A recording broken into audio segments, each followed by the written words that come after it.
There's a lot of noise in this space, but people are listening to us because we're authentic and we're personable, and we tell a true story, and we do what we say we're going to do. And I think that's the most important thing about how you communicate.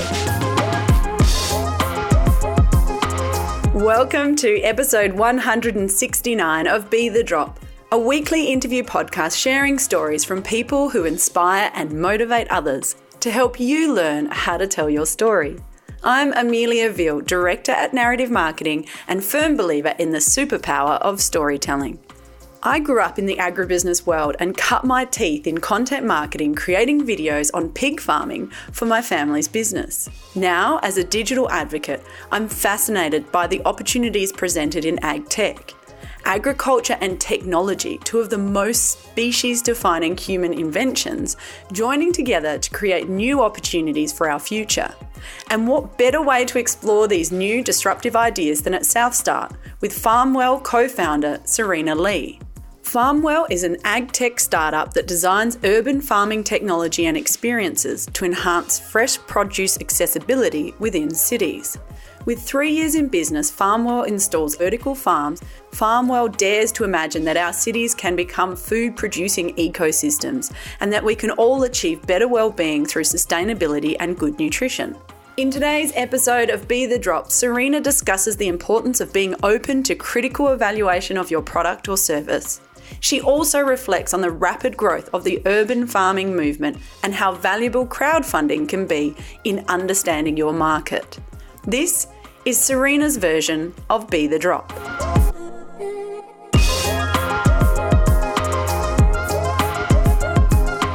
Serena's episode was recorded live at Southstart in Adelaide, a convergence of humans, impact and technology, where humans and machines create tomorrow today. I've included a link in the show notes if you'd like to learn more about Southstart. Serena, thank you so much for joining me for our next episode of Be The Drop here at Southstart 19. Fantastic to be here. Thanks for inviting me. Now, to get us started, could you share a bit of a story about you and your journey and what you're doing and creating now? Farmwall is an urban farming AgTech startup. We design indoor small-scale farm walls that go into cafes, restaurants, workplaces. We've been around for 3 years now. It's been a really interesting journey because I've actually got a design background, and I originally got involved when my business partner, Geert, had the original idea of large-scale vertical farms on skyscrapers and needed help with getting the website and the branding and the identity and the whole pack off the ground. So I was just helping him as a pro bono Sunday afternoons for a couple of weeks in a row. And then 3 years later, here we are, and we've co-founded the company together, and we're running an AgTech startup. So that was certainly a very interesting journey so far.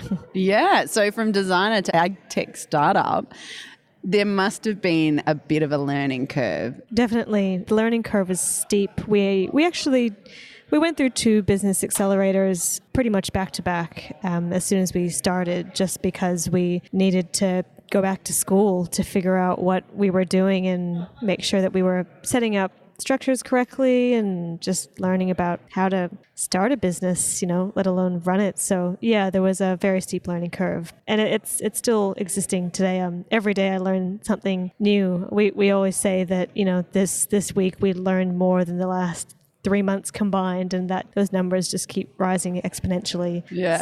So it's great. It must sometimes feel like, how can we possibly keep learning? Yeah. A bit overwhelming. I keep thinking that I finally know things and understand things, and then something will happen and I'll say I don't know anything. I suppose that's a really important lesson though, to remember that there's still more things to learn and to be open to learning. Oh, always. Yeah. And we've always been very open. We've built a business that's very open to critique as well. And we often are very transparent, and, we speak to people about our problems and our opportunities and what we think is working and what we think isn't working. And we always welcome people to tell us our baby is ugly. Because we've been able to pivot and grow several times just through that constant feedback learning loop of listening to what people are actually saying and watching what the market is doing and just, staying really on top of it. Yeah. And I really like that analogy that, tell us that your baby is ugly because, as parents, you never really want to hear that your baby is ugly. And I'm sure that, being so deep in the business as a co-founder, it's the same sort of attachment. But as you say, that's really enabled you to grow. Yeah, definitely. I think being able to let go of that attachment has been a really important step for us to take. When you hold on to something for too long, people tell you that it's not working and you just don't actually listen. So I think having that ability to look at it from an outsider's perspective and look at the whole picture and be really critical yourself about what works and what doesn't work is, really important for everyone. So looking back on this 3-year journey, are there some key moments, challenges or successes that really stand out that you think, that's something that we really learned from and has shaped where we are today? Plenty. I mean, even just when we first started the business, we raised an initial $30,000 in a crowdfunding campaign because we didn't have any capital to build Farmwalls. So that was an extremely intense process of putting an idea that you have out to a market and essentially just let people rip into it. And they tell you that they like it and they give you money or they don't, and you don't continue and you stop. And that was sort of a decision we made, let's play it safe and we'll do a crowdfunding campaign. And if it doesn't work, we're going to need to seriously reassess whether our idea actually has value or merit in the community. And so it was risky. And we, from the get-go, we were very vulnerable in that. So I think that was a massive stage for our business because we just learned so much through that process and doing it so early as well. So that was a huge milestone for us. Yeah. And is it something you would recommend going through a crowdfunding campaign? Yeah, definitely. I mean, I think when you've got an idea, whether it's a product or a service, and it's at the concept stage and you need to grow and you don't have capital and you don't have customers and, unless you can fund it yourself, which, if you can, that's great. It's a great way to test the market and essentially do a really safe pre-launch of an MVP that can be really, really basic and just get your idea out there. And I think starting with that mentality of always just keeping it lean, getting it out to the market before it's ready, asking for feedback, and then delivering on that after you iterate would be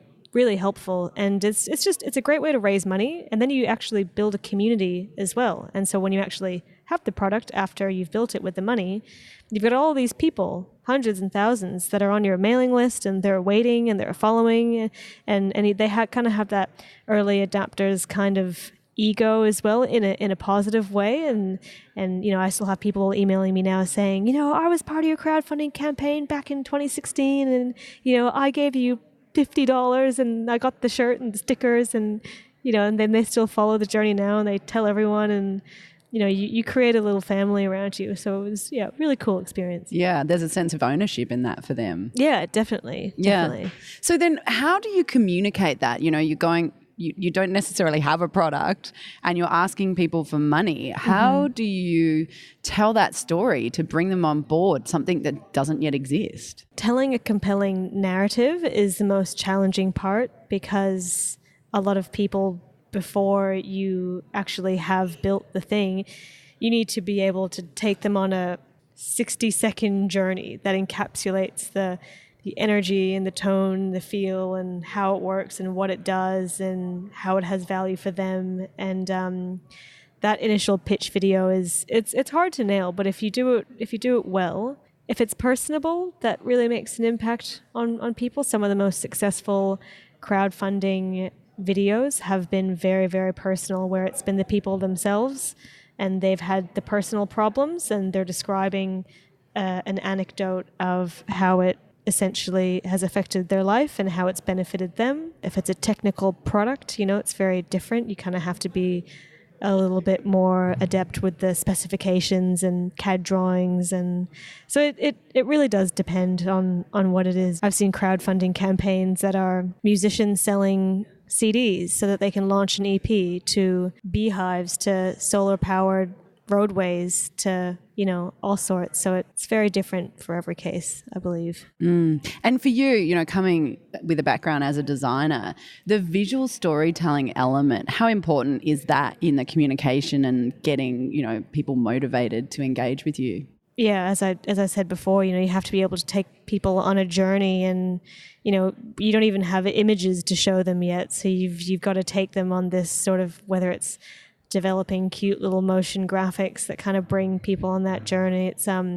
It was really important. So it was good that we had that element from the start, because people were compelled to watch and listen from a very early stage, because it was attractive. It looked good, and we had a good narrative. And so now you've got the product, you're installing it in locations. What's next? At this stage, we're in a range of cafes, but mostly where the focus has been recently has been in the corporate workplace setting. So offering the Farmwall to, Mirvac, Westpac, HSBC, just to name a few, and providing the employees essentially with a freemium access to microgreens, fresh produce that they can have at any time. And they're giving us great feedback. And one of the key things that they are telling us is, how can I grow this at home? And can I buy some of the materials from you so that I can continue doing this, so that I can access it in my kitchen as well as my workplace? So the future looks like DIY grow kits. It looks like the home appliance model. These are all just speculations at this stage, but I think that that's definitely where there'd be a huge opportunity for us to enter as well. Yeah, and I think people are wanting to become, more self-sufficient in, not just green wall, but growing their own food, produce, etc. So, that it really taps into that aspect of, what I've seen, like with community gardens, for example, there is this growth in that space. Is that does that all tie in together, having that, consumer demand? Yeah, I think now more than ever, a good example is that the recent Woolworths Discovery Garden, we're seeing DIY grow kits hit the mainstream, which is huge for us, because a couple of years ago, it was hard to find them at Bunnings, and IKEA has hydroponic tabletop appliances, and Bunnings has little microgreen and mushroom grow kits, and people are really starting to cotton on to wanting to grow their own produce because of the tactile, fun nature that comes from it, but also that growing consumer demand for a completely transparent food supply chain as well. And it's the trustworthiness of growing it yourself, and the nutritional content as well. People are getting a lot more discerning around understanding that food has higher nutrient value when it's consumed as close as possible to when it was harvested. And so people are starting to understand that now and really nourish their bodies. Yeah, it's certainly a wave that's been rising over the last 5 to 10 years, and also with some of the just broader climate change kind of political lens. There's the need to enhance urban food production and build sustainable cities to feed a growing population, and people are starting to take that into their own hands, because they're relying on government and large organizations to do the right thing, and sometimes they don't always do, and so people are just doing it themselves and doing what they can, and that's really amazing to see. And the AgTech space itself is really going through a fantastic growth, and a lot of things happening in that space, and I think because a number of those reasons you've just mentioned. So for you, what value does that add, that there seems to be a robust community and ecosystem growing around AgTech as well? Yeah, it's hugely beneficial for us. I mean, I was having this conversation with someone last night, and he didn't come from an ag background, but he entered into ag tech because he believed that that's the industry that he could make the most positive impact because of all the different facets of food production, supply chain efficiency, packaging, waste, ethical treatment for agriculture, regenerative farming, all these different elements of ag tech he was looking at, and he was like, this is where I can apply my knowledge from, all these different areas of the previous industries and actually see some growth. And so I found that really inspiring because of just how multifaceted agriculture is. We work in indoor vertical farming using aquaponics growing microgreens. And some people call us urban farmers. And then you have people that working in drone technology so that they can have, better overview of where their cattle are and what they're doing so that, their farmers can get better prices for their production. And it's impressive how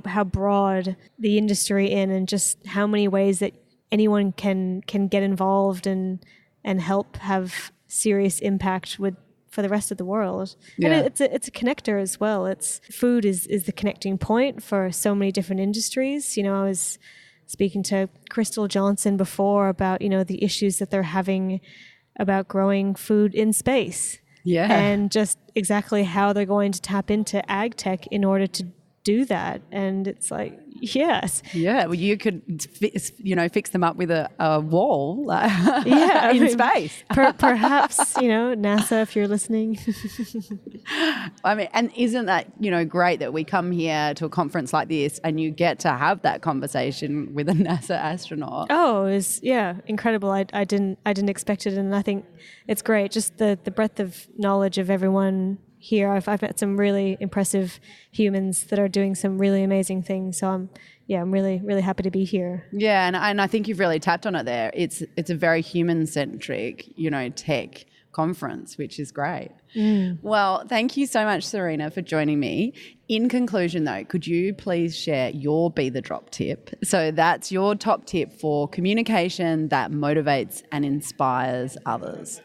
I guess just being authentic is the best advice that we could always have. I mean, that seems to what's really worked for us is, there's a lot of noise in this space, but people are listening to us because we're authentic and we're personable and we tell a true story and we do what we say we're going to do. And I think that's the most important thing about how you communicate. Yeah. Fantastic. Tell a true story. I love that. Thank you so much. No worries. Thank you. Thanks for joining me for another episode of Be the Drop.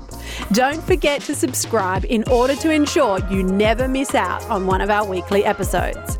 Be the Drop is produced by Narrative Marketing, where we believe that stories connect individuals and that powerful storytelling can positively impact the world. To unleash your storytelling superpower, visit narrativemarketing.com.au or check out our social links in the show notes. To contact me directly with any specific comments you have, you can email me via amelia@narrativemarketing.com.au. And don't forget that whilst a task or challenge may seem overwhelming, a waterfall begins with one drop. And look what comes from that.